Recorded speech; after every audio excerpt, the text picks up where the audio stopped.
Hello everybody and welcome back. So today we are back on engine failures in the Cessna 172. We're going to progressively get higher and see what is possible to return to the field. When do we need to find another place to land? Because everybody always says if you've got enough time, start troubleshooting. The problem is when, and always return where you can, what altitude above the airfield can we actually return to the airfield, either landing backwards or in a full 360 and landing the full pattern. We are going to make it super easy today, kind of to cheat.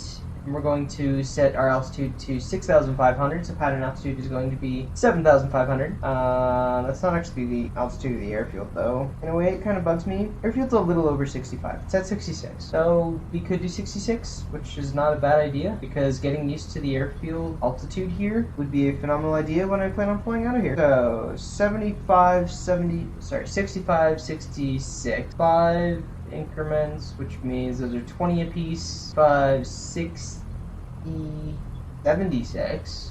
Right there. Okay. Ready for takeoff. On roll or rotate, full brake. On takeoff, land straight ahead. Pitch for 70. Land if necessary. Debug if we can. Full throttle, laps 10. 0 and 10 are our takeoff options. Rotate at 55. Climb out at 60, flaps up, 65, climb out at 70 to 85, rotate, 60 flaps up, 70 climb.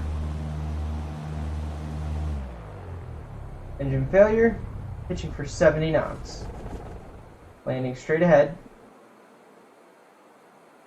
We're going to go off the end of the runway, full brakes. That was 50 feet. Every landing is different. Alright, gonna reset. Here's 70 knots, that's best climb. Maintaining runway heading. Engine failure, nosing over, finding the runway. Going back in, do not yank it in. Trying to keep on there, get it down. Slam on the brakes. We didn't go in that time, but just fine. Pull mixture, electronics off, magneto's off. Alright, let's go up to the full 100. And then 200, we're landing straight ahead. That's not even an option. Let's start at 500. So at 500 feet, can I turn around and come back? And gliders and parachuters off to our left. No matter what failure we have, we cannot go into that airspace.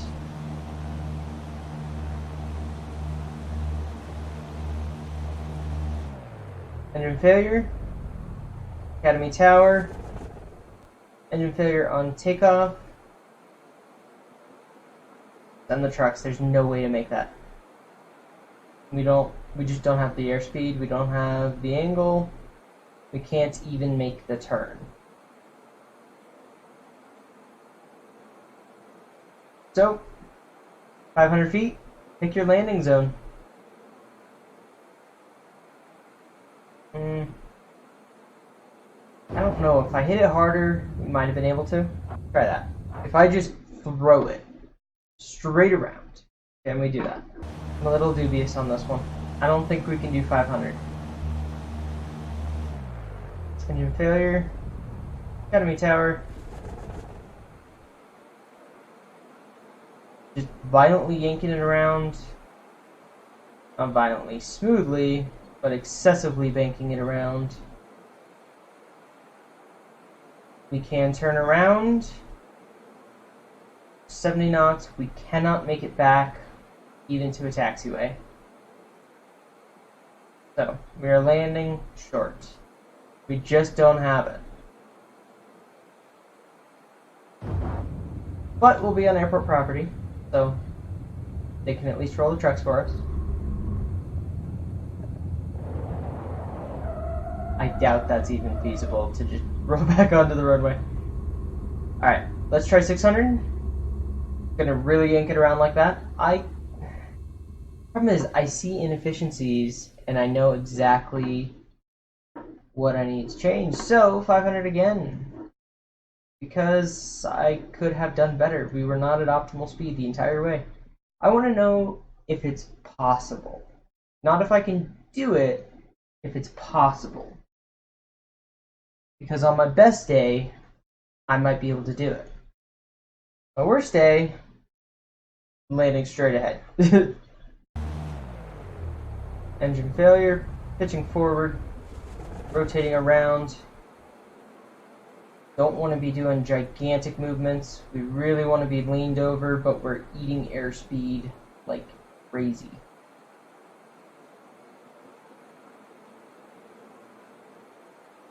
I just don't see a way of doing it at 500 feet.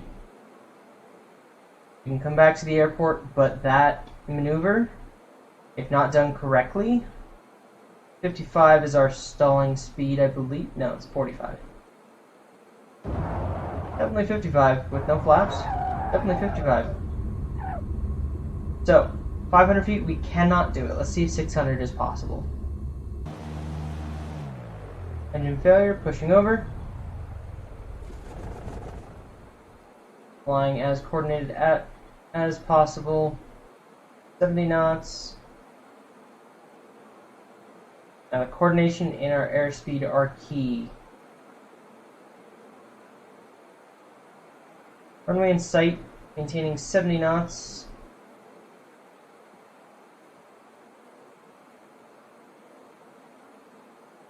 We're not going to make this one, but I feel like I kicked the rudders a little hard. 600 looks possible. Oh, so close. All to 55. It looks possible. Let's do another 600. Alright, returning.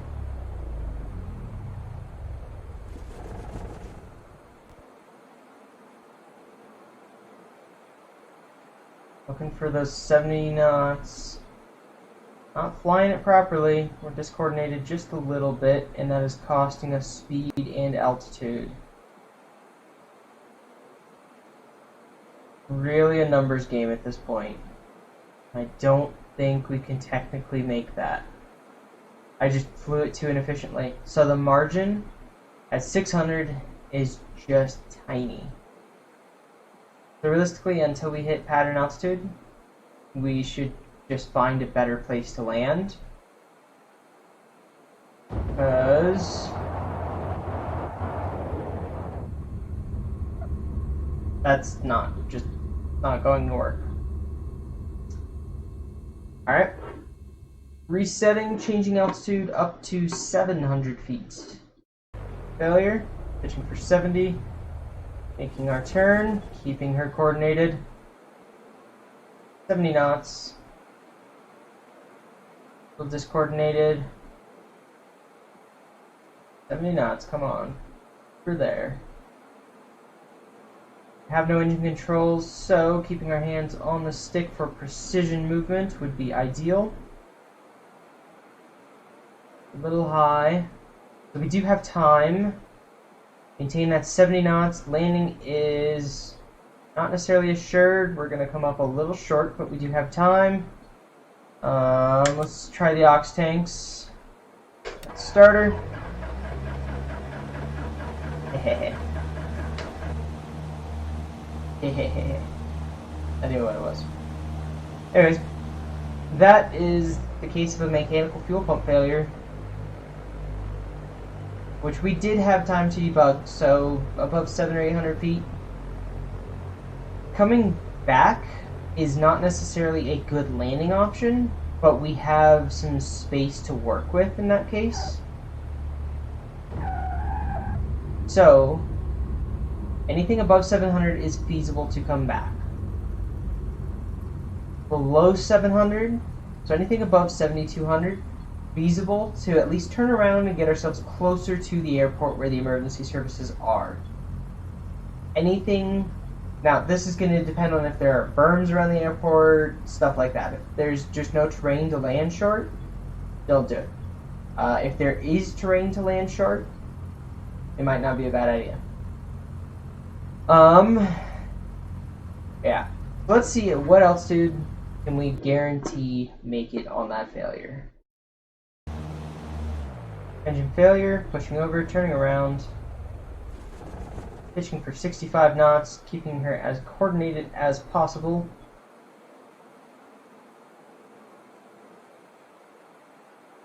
Too much coordination effort. Offloading the stick a little bit. Those are not helpful.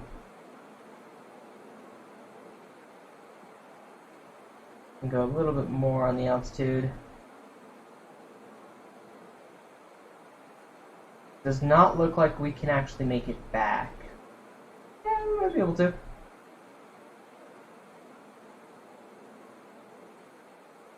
I overshot it, but we're just going to be a little short. Now, other things to consider. There might be an airplane waiting to take off here. The 700 is feasible to return. I just haven't done it. And min altitude has been achieved. Returning to the runway if we have an engine failure.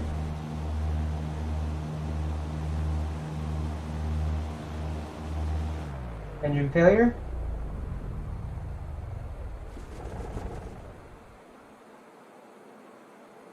Very quiet. We're basically going to lose almost all instruments on an engine failure. I don't know if we can make that. A little high. Bring it down. Bring the nose down. Come on. Not doing this efficiently.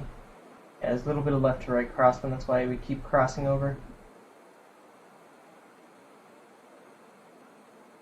With 700 we can get close. If we have a headwind, which you should, take off the right direction. We do have a headwind. It's very small, but we do have it.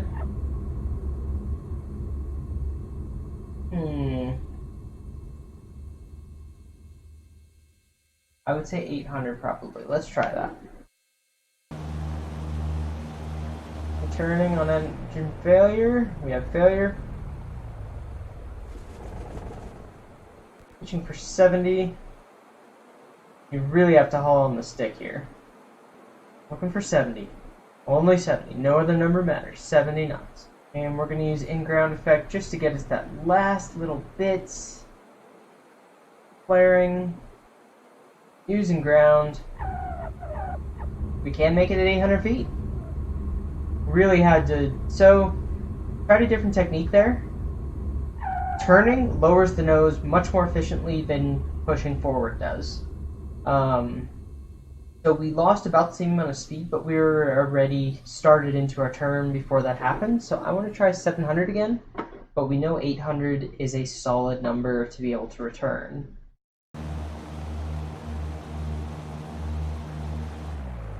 Failure.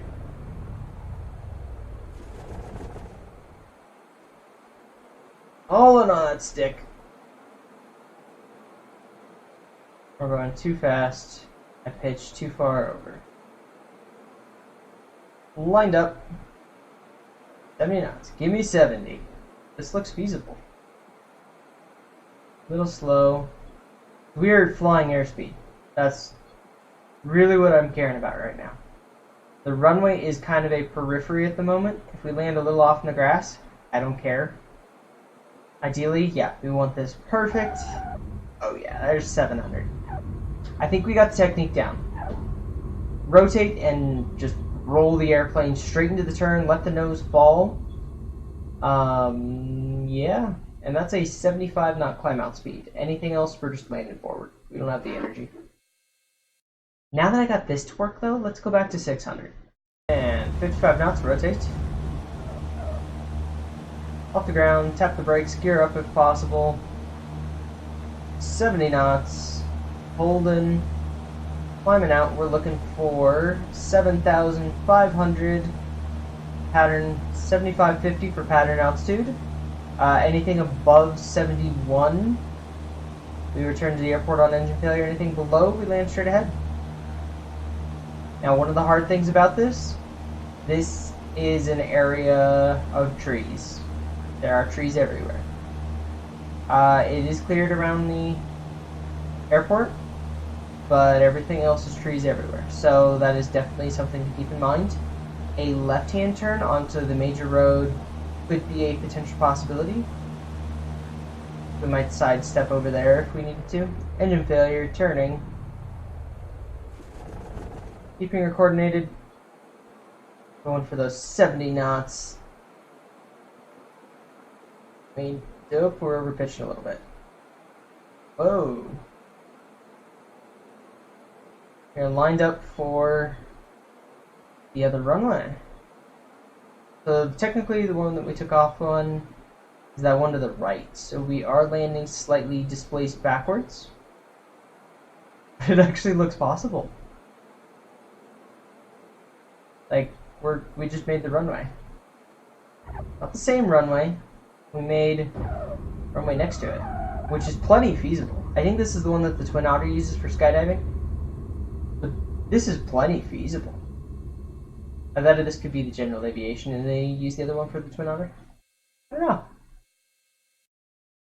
Either way, we just made that. So of course, we gotta go down again. And here comes failure. Failure, pushing down, turning over.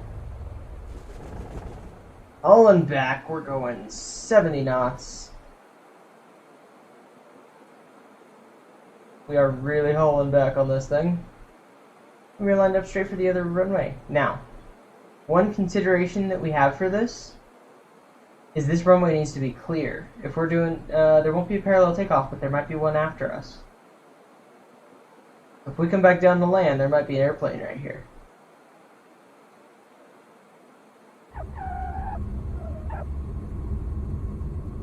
It's 500 feet. Holy crap. That wasn't even hard. 400 feet. And this is getting into significantly more than anybody's really realistically going to be doing. If you're in this situation, I hope you practiced.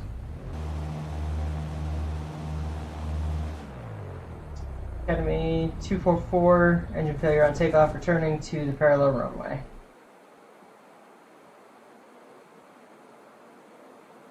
Now I did overpitch down, and we still made it. Don't count on your ducks, fly to the scene of the crash. Oof. Squeaked it in there. Yeah, we squeaked that one in there. That was 400 feet and we made it? Okay, I'm thoroughly impressed. My technique was the problem. If you guys get the chance and you actually fly, hop on the simulator. Go practice your failures at your home airport. Know what happens if you lose it on takeoff at any altitude. What are you doing?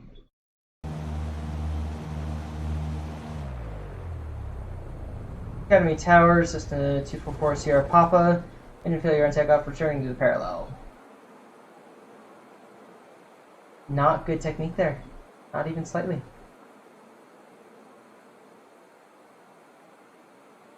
That was all my fault. I think we can make that.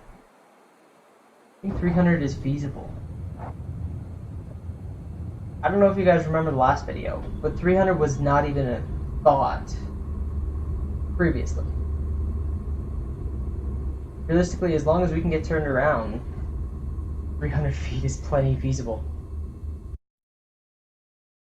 Wow, that's impressive. Alright, let's go 500 feet, try same runway. And we're above 7,000, return to airport on any failure. Failure. Really sawed over on it. That was not ideal. 70 knots, coordinated. Nope, not too much pressure. Enough. Oh boy.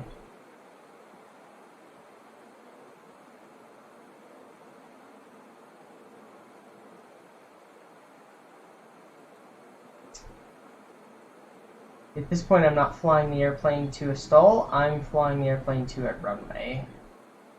And we did it! Okay! 500 feet. It is possible to land on this same runway, at this altitude, specifically at this airport. So if you're in better conditions, 500 feet is plenty feasible. I think that's a safe bet. Anything above 500, return to the airport. Because you do anything wrong, and that landing is not going to go to plan. We're going to try 400, but realistically, what I will brief is anything above 500, return to the airport, return to the runway, same runway, and anything else, do not return to the runway. Find an alternate. If possible, find and brief that alternate before takeoff. Focusing on airspeed. Nope, engine failure. Academy ground. 244 Sierra Papa returning to the airport. Engine failure on takeoff.